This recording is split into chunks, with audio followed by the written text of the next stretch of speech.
Daugavpils pašvaldība turpina sadarbību ar pilsētas apkaimju kopienām. Jau vairāku gadu garumā sabiedriskajām organizācijām pieejams pašvaldības atbalsts dažādu iniciatīvu īstenošanai. Pašvaldība pakāpeniski attīsta un labiekārto publiskās infrastruktūras objektus pilsētas apkaimēs. Sociālais dienests īsteno uz vietējo kopienu stiprināšanu vērstus projektus. Savukārt pašvaldības jaunatnes, sporta, kultūras un turisma jomu speciālisti piedāvā saturīgas brīvā laika pavadīšanas iespējas gan pilsētas centrā, gan apkaimēs. Turpinot iesākto darbu ar kopienām, trešdien, 13. martā, pašvaldība uz tikšanos neformālā gaisotnē Vienības namā aicināja pilsētas apkaimju aktīvos iedzīvotājus un nevalstiskās organizācijas. Mani tiešām ļoti patīkami pārsteidza tā pozitīvā gaisotne, kas valdīja šajā tikšanās reizē, un mēs vēlreiz pārliecinājāmies, cik Daugavpilī ir daudz aktīvu cilvēku, kas reāli grib līdzdarboties un kas vēlas iesaistīties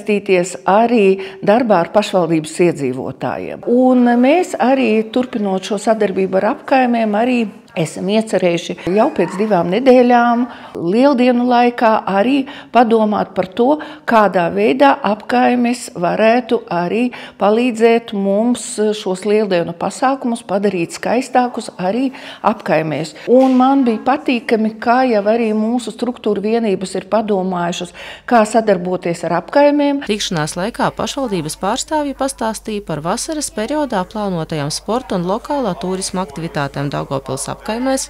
Nevalstiskā organizācija Mežciema biedrība dalījās ar savu pieredzi aktivizējot savu apkaimes kopienu. Biedrība Cita Daugavpils prezentēja savu iniciatīvu par pastaigām apkaimēs, bet Dienvidlatgales NVO atbalsta centra vadītājs Oskars Zugickis informēja par pieejamām atbalsta iespējām. Mums ir tāda ideja sporta un jaunatnes festivāli. Tie ir 3 lielie festivāli, starp kuriem atpūtas periodā būs organizēts treniņu process apkaimēs. 2. jūnijā mums ir pirmais sporta un jaunatnes festivāls, kurš notika pilsētas svētku ietvaros. Un tad no tā festivāla mēs sāksim organizēt treniņu procesu. Un, piemēram, visi jaunieši zinās, ka pirmdienās 6. vakarā Ruģeļu futbola laukumā ir futbola treniņš.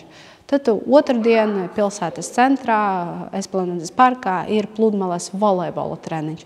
Un tādā veidā būs iesaistīti 4 sporta veidi. Tas būs futbols, florbols, 3x3 basketbols un pludmales volejbols. Visas vasaras garumā katru nedēļu vairākās pilsētas apkaimēs notiks publiskie treniņi, kuros piedalīties varēs ik viens pilsētas iedzīvotājs, bet savas spējas un veiklību izveidotās komandas varēs parādīt sacensībās sporta un jaunatnes festivālos. Daugavpils turisma nodaļa kopā ar Daugavpils aktīvajiem apkaimju iedzīvotājiem strādā pie idejas, lai varētu realizēt pārgājienus. Un šie pārgājieni notiks dažādās pilsētas apkaimē.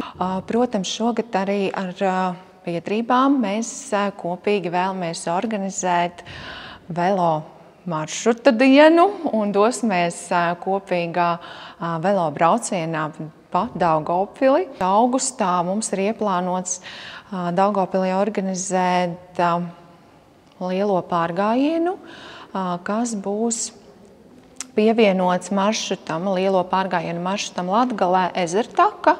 Tajā ietilps dažādu punktu lokācijas. Un tas ir interesants piedāvājums, jo mums ir svarīgi pievienoties arī kopīgajam Latgales maršruta plānam. Arī šogad aktīvajā turisma sezonā turisma nodaļa aicinās daugavpiliešus doties izzinošās ekskursijās gida pavadībā, atklājot interesantākās un mazāk zināmās pilsētas vēstures lappuses. Savukārt biedrība Cita Daugavpils šovasar piedāvā doties apkaimju pastaigās izsteigā apkaimes Izzini Daugavpili. Plānots, ka tās notiks vismaz 5 apkaimēs. Ikvienam interesantam būs iespēja iesaistīties maršrutu plānošanā un pastaigu vadīšanā, atklājot interesantas vietas, stāstus un daloties ar ierosinājumiem, kā padarīt savu apkaimi vēl pievilcīgāku. Gan pašvaldības darbinieki, gan aktīvie pilsētas iedzīvotāji, gan nevalstisko organizāciju pārstāvji atzina, ka šādas tikšanās ir nozīmīgs solis, lai veicinātu komunikāciju un sadarbību starp pašvaldību un iedzīvotājiem, kā arī sadarbotos kopīgu mērķu sasniegšanā.